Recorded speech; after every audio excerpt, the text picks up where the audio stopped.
Assalamualaikum warahmatullahi wabarakatuh.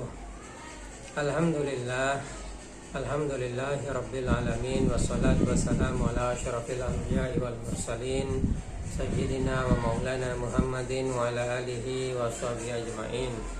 Amma ba'du. Para pemirsa sekalian, di dalam kesempatan ini saya ingin menyampaikan beberapa hal yang berkaitan dengan masalah taubat. Kita tahu bahwasanya semua manusia itu pasti memiliki kelemahan dan kesalahan. Semua manusia diciptakan memiliki kekurangan. Tidak ada manusia yang sempurna. Nobody's perfect. Namun bukan berarti kesalahan dan kekurangan itu menjadi celah besar bagi manusia. Tidak seperti itu. Justru kekurangan dan kelemahan manusia ini pada waktunya justru akan menjadi suatu kesempurnaan bagi manusia. Karena dengan kesalahan dan kelemahan itu manusia pada dasarnya bisa menjadikannya sebagai alat untuk introspeksi diri dan menyadari betapa manusia itu sebenarnya hanyalah seorang hamba. Seorang manusia yang sempurna, yang tidak memiliki kekurangan, tidak memiliki celah sama sekali, ia akan memiliki kelemahan besar. Kelemahan besar itu adalah ia akan melupakan jati dirinya sebagai manusia, jati dirinya sebagai hamba Allah yang penuh dengan kekurangan. Manusia yang selalu sempurna pada dasarnya akan menumbuhkan hati yang sombong. Hati yang sombong akhirnya akan menarik kepada takabur terhadap orang lain. Sombong pada diri sendiri, takabur kepada orang lain, itu pada akhirnya akan membuat dia terjatuh kepada dosa yang lebih besar. Bisa-bisa dia bisa menjadi seperti Fir'aun yang mengaku dirinya sebagai Tuhan, hanya karena Fir'aun itu tidak pernah sakit seumur hidupnya. Oleh karena itu, seorang manusia yang bisa menyadari kesalahannya, bisa menyadari kekurangannya, bisa menyadari bahwa dia sebenarnya adalah makhluk Allah yang lemah, maka dia harus bersyukur, karena berarti dia menyadari pada jati dirinya yang sebenarnya. Oleh karena itu, karena memang manusia itu memiliki kelemahan, manusia itu berpotensi melakukan dosa, melanggar aturan yang ditetapkan oleh Allah. Allah Subhanahu wa taala kemudian menyediakan satu sarana yang bisa digunakan manusia untuk menghilangkan dosa yang dia kerjakan. Sarana itu dinamakan dengan taubat. Apakah yang dinamakan taubat? Taubat itu artinya kembali dari dosa, kembali ke jalan yang benar. Cara taubat itu sebenarnya sederhana bagi umat Nabi Muhammad SAW.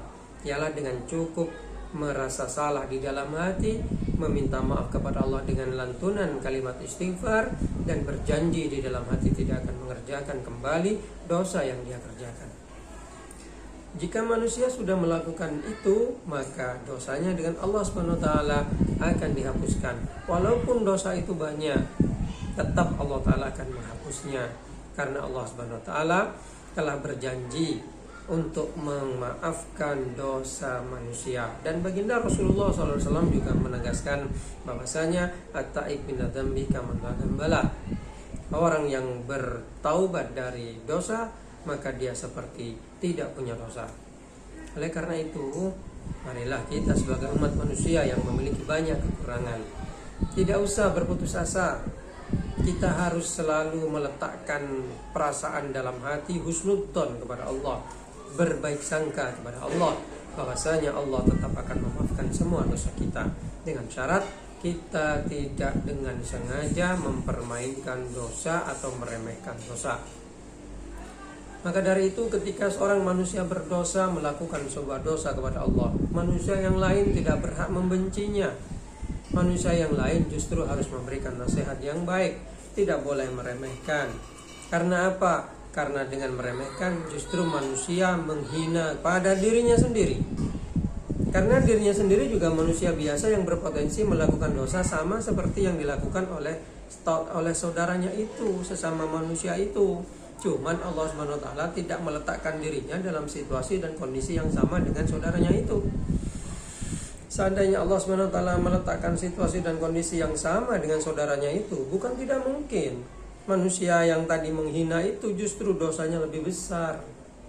Oleh karena itu, jika kita melihat seseorang yang melakukan dosa, jangan dihina, tapi marilah kita kasihani, kita nasihati, kita sayangi, kita arahkan agar dia mau bertobat kepada Allah. Sebagaimana juga jika kita mengerjakan dosa, jangan kemudian kita meremehkan dosa, karena Allah Subhanahu wa taala berjanji memaafkan dosa, lalu kita kemudian meremehkan dosa.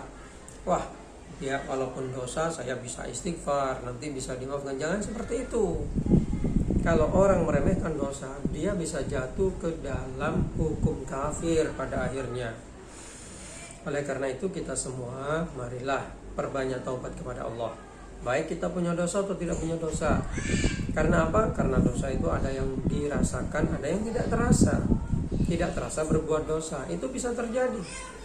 Oleh karena itu perbanyaklah istighfar. Baginda Nabi Muhammad SAW juga membaca istighfar paling sedikit dalam satu hari satu malam itu 70 kali.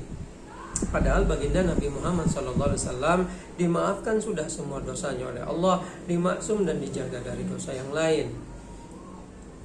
Beliau sudah dimaafkan, tetap bertaubat. Apalagi kita yang tidak dimaafkan oleh Allah Subhanahu wa taala. Maka kita jauh lebih harus bertaubat. Oleh karena itu marilah kita perbanyak taubat kepada Allah Subhanahu wa taala. Walaupun kita manusia penuh dengan kekurangan, manusia diciptakan penuh dengan kekeliruan dan keluputan, itu memang sifat manusia, tapi Allah Subhanahu wa taala tetap menyediakan sarana untuk menutupi kekurangan itu, ialah dengan taubat. Marilah kita gunakan sarana taubat dengan sebaik-baiknya sehingga kita bisa menjadi hamba Allah yang baik. Semoga kita semua dengan Allah Ta'ala dicatat sebagai hamba Allah yang baik dan menjadi hamba yang diridhoi olehnya. Amin ya rabbal alamin. Wabillahi taufiq wal hidayah wa birridha wal hidayah. Wassalamualaikum warahmatullahi wabarakatuh.